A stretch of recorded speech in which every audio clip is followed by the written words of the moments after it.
काम मिल गया।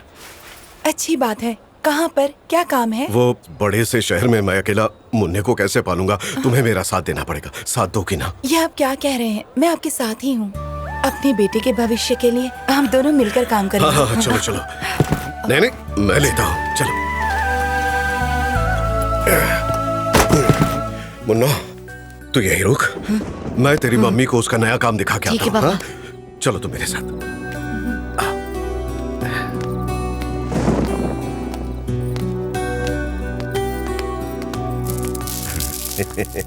नमस्ते सुखा भाई। कौन है ये? मेरी बीवी।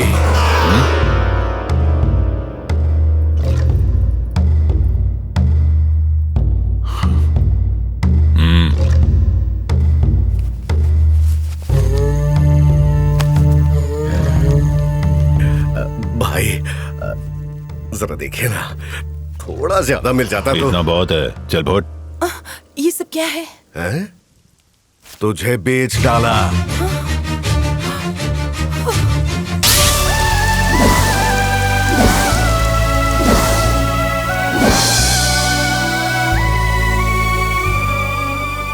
मुन्ना, जिस राका ने तेरी जिंदगी तबाह की है, मैं उसे नहीं छोड़ूंगा। नहीं, ये मेरी अपनी जंग है। अब ये कहानी या तो राका की मौत से खत्म होगी या मेरी मौत से। ये मेरी पर्सनल दुश्मनी है, कोई इन्वॉल्व नहीं होगा इसमें। ए मुन्ना, ये किस पर्सनल दुश्मनी की बात कर रहा है तू? आज तक साथ में जिए और साथ में मरेंगे भी। जो तेरा दुश्मन है वो हमारा भी दुश्मन है। मुन्ना, ये धर्म युद्ध है जिसे अकेले नहीं लड़ा जाता। उस जालिम राका को बहुत सी जिंदगियां तबाह करते हुए मैंने देखा है। ये जंग सिर्फ तुम्हारी नहीं है, हर उस इंसान की है जिसने उसके जुल्म सहे हैं, और तुम उन सब की ताकत हो।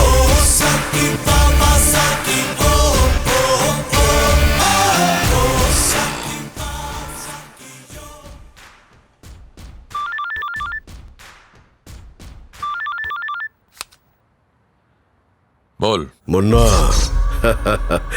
बचपन में जो तेरे साथ बीती है वो कहानी तो तूने सुना दी, पर तू भूल गया उस कहानी में भी बाप मैं ही हूँ। मुझे तुझसे यही उम्मीद थी। तो बता अब आगे क्या करना है? 6 घंटा पुलिस स्टेशन में रहा तू। मुन्ना, इस नाम का डर समझ में आ गया होगा। डर का तो पता नहीं, पर अफसोस कि उस दिन मैंने तुझे जिंदा कैसे छोड़ दिया। मार देना चाहिए था। यहां तक आने के लिए बहुतों की बलि चढ़ाई है, तुझे भी चढ़ा देता, शायद यही अच्छा होता।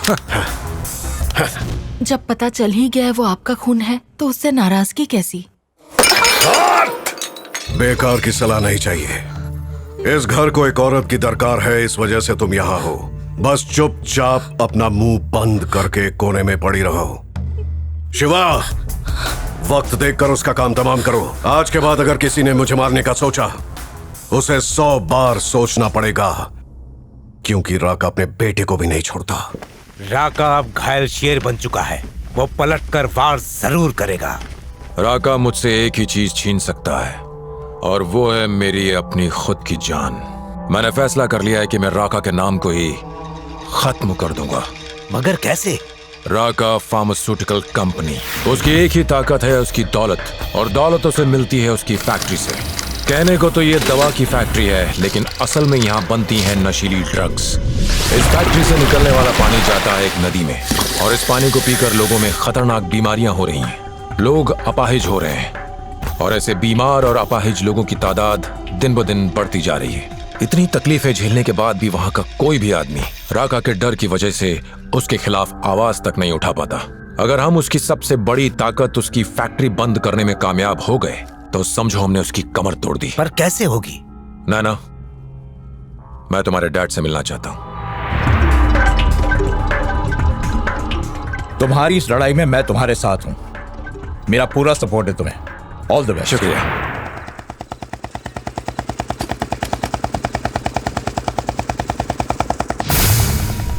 मुन्ना अपने इलाके में आ गया भाई।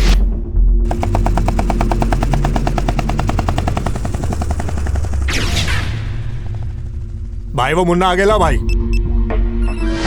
सुने? हाँ भाई। जिंदा तो गया, पर जिंदा जाने ना पाए। ठीक है भाई। खत्म कर दो।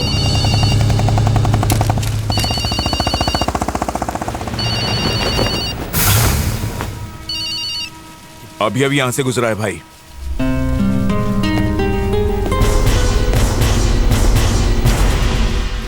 माना कि मोबाइल फोन सस्ते हो गए, लेकिन रोड पे सोने वाले के पास भी आ जाए, दाल में कुछ काला लगता है।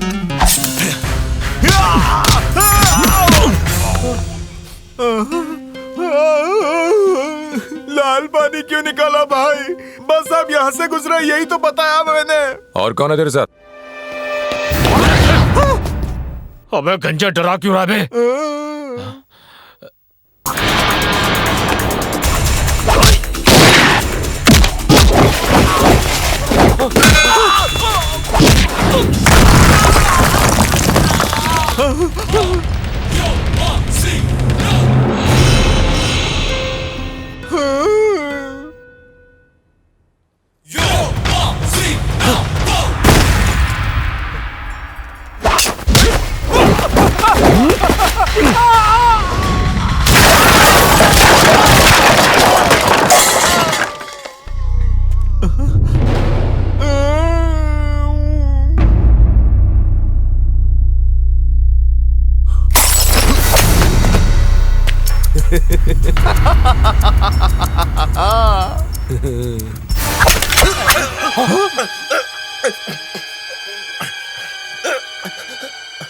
अरे गोली चलाना, अगर ये बच गया ना तो तू और मैं कुत्ते की मौत मरेंगे। मार डाल।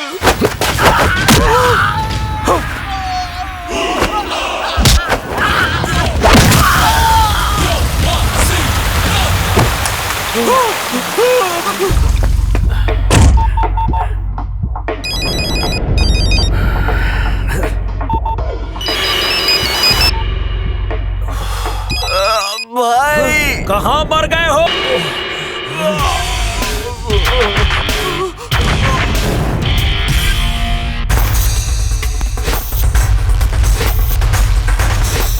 अरे आपके सामने तो वो चूजा है। आपने ऐसे कितनों को देखा होगा? नहीं देखा, ऐसा पागल इंसान मैंने नहीं देखा। तो क्या करें? हाथ पे हाथ धर के बैठ जाएं? ऐसा नहीं होगा। सियासत के लिए उसका मरना बहुत जरूरी है। अगर उसके किसी करीबी को मार दें तो फिर शायद वो डर जाए। जिसने अपनी आंखों के सामने अपनी माँ की मौत देखी हो, उसके किसी भी पास वाले को मारो तो वो डरेगा नहीं, भड़क उठेगा। राका, किसी ने हमारी फैक्ट्री के खिलाफ अखबार में खबर छपवाई है। लिखा है आग लगाना चाहते हैं। तुझे यही टाइम मिला क्या? क्यों बे? इसके दिल में आग लगी है और तू फैक्ट्री को आग लगा रहा है। जिसने खबर छापी है उसके हाथ काट डाल। तुमने तो कहा था कि तहलका मच जाएगा। देख लो, अखबार में अंडे जितनी खबर छपी है और टीवी पर नीचे पट्टी पर चल रही है। मुझे प्रेस से बात करनी होगी। मैंने आप लोगों को एक खबर देने के लिए बुलाया है, एक दरिंदे के खिलाफ। लिखेंगे? बोलिए सर। राका। साइलेंस। डर गए? डर गए? उसके खिलाफ जो कोई भी कुछ लिखता है वो हमेशा के लिए गायब हो जाता है। काजिम चाचा,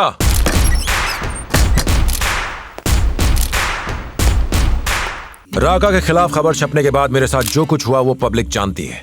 ये खबर लोगों तक कैसे पहुंची? आप लोगों की कलम की ताकत की वजह से। समाज में जो कुछ गलत हो रहा है वो लोगों तक पहुंचाने का काम आपका है। जब भी राका के खिलाफ किसी एक ने लिखा है वो उसे मार देता है, लेकिन अगर आप सब मिलकर उसके खिलाफ लिखेंगे तो मुन्ना आपका साथ देगा।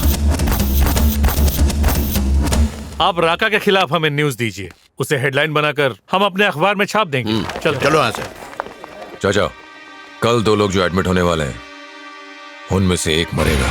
अरे वो संजय और बिल्लू हैं। कल दुनिया के लिए बिल्लू मर जाएगा।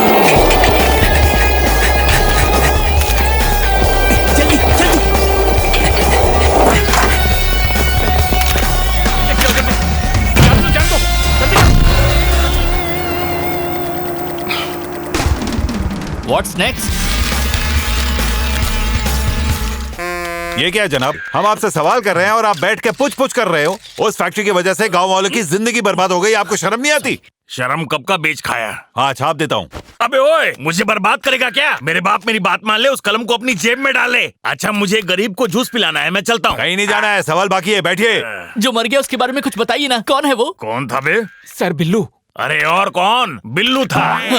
अब जो मर गया है उसका हर्जाना मिल जाएगा। अब लिखो ना, लिखो। सुना तुमने? मंत्री जी को सब पता है। एक मंत्री होने के नाते आप उस फैक्ट्री पर क्या कार्रवाई करेंगे? मोहतरमा, इस देश में कानून भी है, हमें उसके हिसाब से चलना होगा। आप जाइए, खबर मिल जाएगी। उसके परिवार को कितना हर्जाना मिलेगा? मरने वाले को सरकार की तरफ से यही कोई 5 लाख रुपए और फैक्ट्री की तरफ से 10 लाख रुपए। आपके इस रिएक्शन से राका और आपकी पार्टी के बीच जो रिश्ता है, कहीं उस पर कोई असर तो नहीं पड़ेगा? हमारे लिए अवाम से बढ़कर कुछ नहीं। जनाब, अब आपकी सरकार का अगला कदम क्या होगा?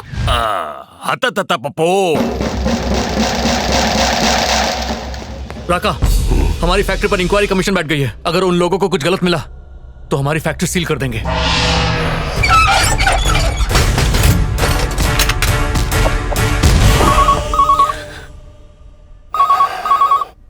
हेलो मुन्ना, अखबार में अपने कारनामे पढ़ के तुझे खुशी तो बहुत हुई होगी।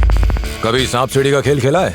ऊपर चढ़ते चढ़ते बहुत से सांप मिलते हैं जिनके काटने से आदमी मुंह के बल गिरता है, और इस खेल में भी तुझे मिलने वाले हर सांप का नाम होगा मुन्ना। तेरी फैक्ट्री के बंद होने से सिर्फ मैं अकेला खुश नहीं हूं। जरा ये आवाज सुन।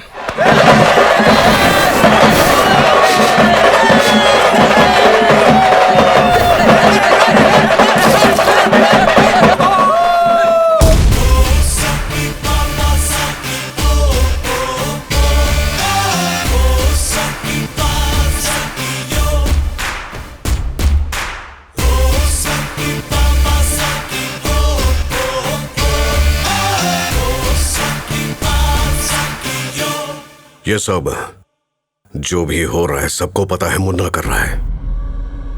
वो हमारे लिए खतरा बन चुका है।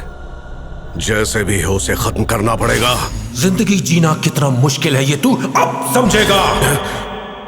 उसे मरना होगा, और इससे पहले कि वो हमारे लिए मौत का सबब बन जाए, उसे हम खत्म करेंगे।